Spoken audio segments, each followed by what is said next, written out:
অবস্থা নাই, সব জায়গা জল ভরে গেছে। এখন ছাদের অবস্থা নাই, ছাদটা ঘুরে দেখাচ্ছে, দেখুন কি পাতা পড়েছে। সপ্তাহে একদিন করে ছাদ ঝাড় দিই, তারপরেও পাতা জমে যায়।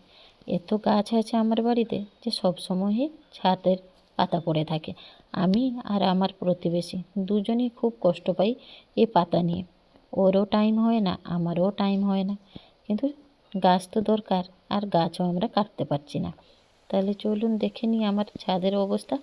তার সাথে দেখুন আমার নীলকণ্ঠ ফুল, নীলকণ্ঠ গাছে আজকে ফুল পুরো ভর্তি হয়েছে, সাদা আর নীল পুরো ভরে গেছে, দেখতেও খুব ভালো লাগছে।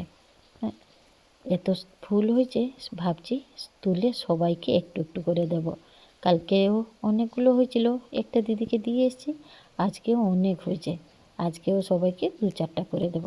খুব ভালো লাগে নিজের গাছে এত ফুল। আর এই বস্তাতে আদা লাগিয়েছিলাম, বৃষ্টির জল পেয়ে এখন আদার চারাগুলো বেরিয়েছে। আর এই দিকেও আছে আমাদের আরেকটা নীলকণ্ঠ গাছ, ওইটারও অল্প স্বল্প নীলকণ্ঠ ফুল হয়েছে।